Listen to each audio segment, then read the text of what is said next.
ایک بات اور ہے، ادب کی بات چل پڑی، ان سب کے لیے ادب یہ ہے کہ جس دن دیکھے کہ ہمارے بڑے درس قرآن دیتے ہیں اس دن اپنا درس قرآن بند کر، اس دن اپنے ساتھیوں کو لے کر آئے جی یا آپ کہہ رہے ہیں 20 سال میرے درس کے طالب ہیں، اس کی بنیاد سے یہ مسئلہ ہے 4 6 8 مسئلے جی۔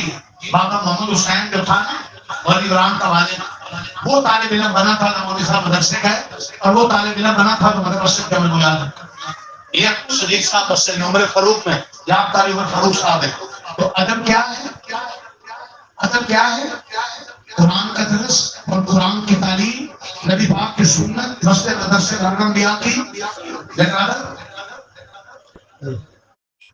ادب اپنے شیخ اور اپنے بڑے کی جس دن مجلس اور بیان ہو اس دن قریب رہنے والے، دور ضلع علاقوں والے اور بات قریب والے اس دن نہ جلسہ رکھے، نہ مجلس رکھے، نہ درس رکھے، خود بھی جائیں دوسروں کو بھی جائیں۔ تبلیغات والے کیا کہتے ہیں؟ سنا کسی تبلیغات والے جب لاہور کا جو اجتماع ہو یا پنڈال کا اجتماع ہو تو حلقوں میں واپس کیا چلتی ہے کہ اپنے مسئلوں کا اجتماع شروع کر دو، جب سوال کو لے کر وہاں سچی بولو، سچی بولو، سچی بولو۔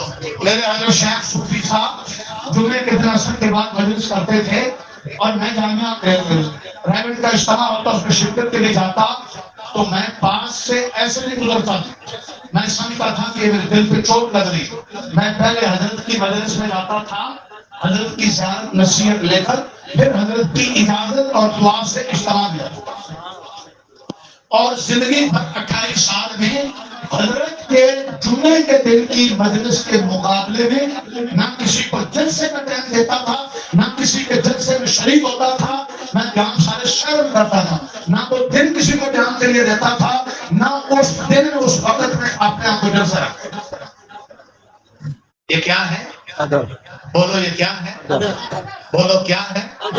ماں کا ادب، باپ کا ادب، استاد کا ادب، بہن بیٹی کا ادب، رزق کا ادب، پانی کا ادب، ترپائی کا ادب، قرآن کا ادب، کاغذ کا ادب، یہ ہے سیرت النبی۔ اپناؤ گے اور ایک جذبہ لے کر جاؤ۔ صحابہ رضوان اللہ اجمعین وہ دھوپ میں نیچے جانے دیتے تھے پسینہ۔ میں آخری بات کہتا ہوں، بات چونکہ ادب پر چلی گئی، بات اور طرف دھیان دینا، ذرا دھیان دینا۔ غزوہ احد ہے، دشمن تیر مار رہے ہیں، اللہ کے نبی کو نشانہ بنا رہے ہیں۔ حضرت ابو دجانہ نے میدان جنگ میں دشمن کی طرف پیٹھ کی اور اللہ کے نبی کی طرف چہرہ کیا۔ ادب اتنا کر رہے ہیں کہ میدان جنگ میں بھی اپنے نبی کو پیٹھ ہے، استاد کو پیٹھ ہے نہیں کی، اور دفاع اتنا کیا کہ دشمن کے تیر کھاتے رہے کس پر؟ قبر پر۔ 80 سے زیادہ اپنی قبر پر تیر کھا کر اپنی پیٹھ کو لو دہان کروا دیا، لیکن اپنے استاد پیر و مرشد نبی پاک پر تیر آنے۔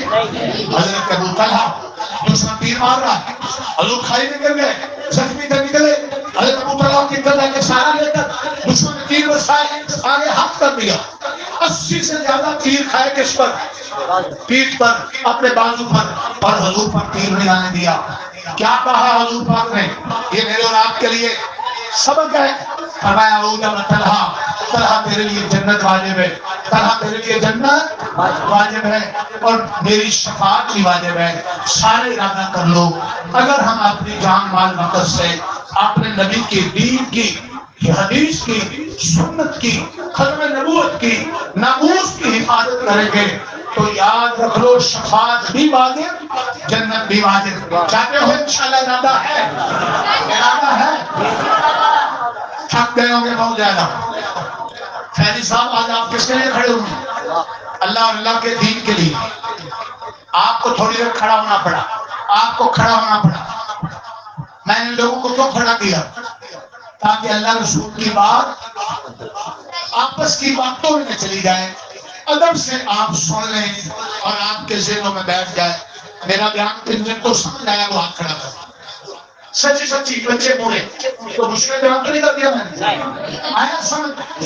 آ گیا؟ آیا سمجھ؟